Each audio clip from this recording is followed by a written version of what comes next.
eu quero reagir com você a um vídeo do advogado Jeffrey Schickini. É o advogado do Felipe Martins, aquele assessor do Bolsonaro que ficou preso por 6 meses, 1 semana na solitária, e injustamente, porque depois foi comprovado que os argumentos que usaram para prendê-lo, para mantê-lo na solitária, eram totalmente forjados, totalmente fabricados. E esse advogado, hoje ele gravou um vídeo explicando um pouco sobre a Lei Magnitsky, aquela lei que foi aplicada ao ministro Alexandre de Moraes. Nós percebemos que há muita ignorância em relação a isso. Eu vi frequentemente o pessoal da Globo News ali falando, não, mas o ministro Alexandre de Moraes, ele não precisa se preocupar porque ele não tem ativos nos Estados Unidos, ele pode ficar tranquilo porque isso não vai afetar nada. Isso não vai afetar nada. Mas não é bem por aí. Presta atenção, assista comigo esse vídeo, vamos reagir a esse vídeo aqui vamos assistir junto esse vídeo do advogado Jeffrey Schickini.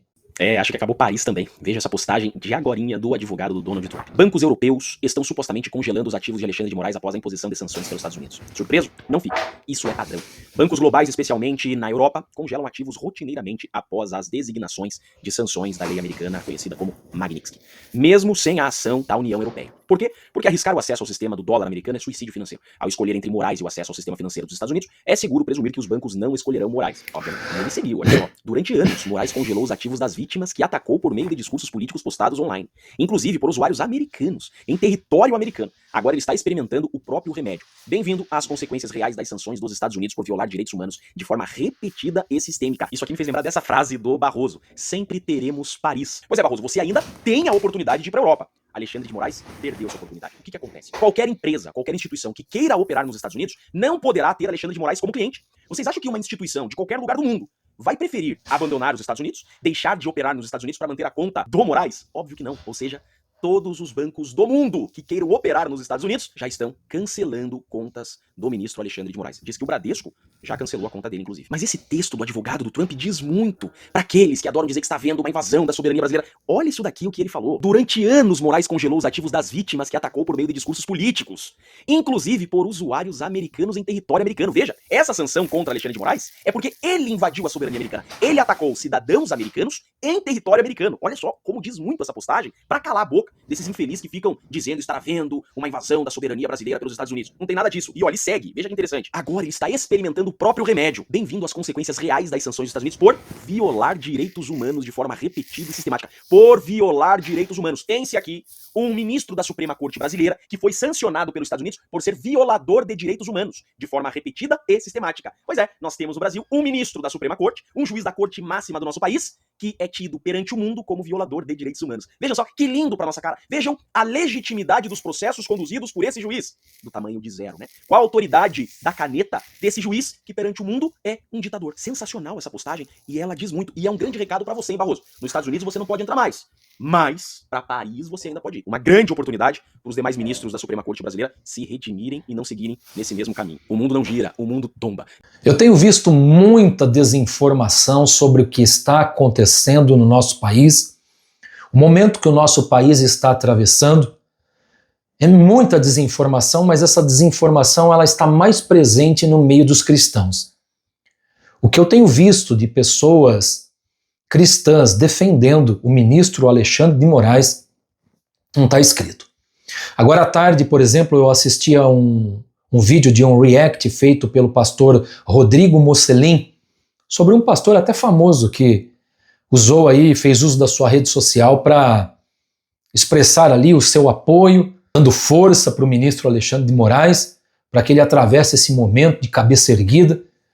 Meus irmãos, é tanta ignorância. Eu fiz um vídeo esses tempos atrás esses dias atrás, falando sobre a liberdade de expressão no nosso país e quem serão os próximos alvos dessa perseguição e quem serão os próximos a serem calados. Depois você procura aí no canal, assista esse vídeo e a gente está falando sobre esse tema. Na época em que eu estudava direito, os professores de direito constitucional, eles indicavam esse autor aqui, ó. Eu tenho o livro aqui. Eles indicavam esse autor, por ter uma linguagem mais clara para os alunos, ser de mais fácil compreensão, o autor é o Pedro Lenza. Mas eu lembro que na época eu fiz questão de comprar também esse livro aqui, ó, Direito Constitucional. Quem é o autor? Alexandre de Moraes. É interessante, queridos, que se eu for pegar esse livro para fazer uso em qualquer estudo hoje, sob a ótica do ministro Alexandre de Moraes, esse livro não serve mais para nada. Eu posso rasgá-lo e jogá-lo no lixo porque ele não serve para mais absolutamente nada. Porque é impressionante como a opinião deste homem mudou quando ele chegou ao poder. Porque tudo o que fala no livro dele sobre as garantias fundamentais, nada, absolutamente nada, ele tem observado. O que a gente pode ver ali acontecendo na nossa Suprema Corte é uma verdadeira atrocidade. São verdadeiros desrespeitos à nossa Constituição. Todos os dias, ministros dando canetadas e agindo segundo seu bel prazer, como se fossem verdadeiros imperadores. Não há dúvida que essa perseguição ela vai chegar na igreja. A igreja é um lugar onde, mesmo que não seja o interesse, se formam opiniões. Eu, como pastor, eu sei que quando eu faço o uso do microfone para falar alguma coisa, as pessoas levam a sério, as pessoas acreditam, principalmente se for um pastor que tem credibilidade. Quando ele fala, as pessoas levam a sério aquilo que está sendo falado. Ou seja, é um ambiente em que se forma opinião. E os ambientes que esses ministros mais temem, os atuais políticos que estão no poder, eles mais temem, são ambientes em que se formam opiniões e principalmente opiniões que vão na contramão daquilo que eles querem fazer. Então é muito importante que os cristãos estejam atentos, prestem atenção no que está acontecendo no nosso país.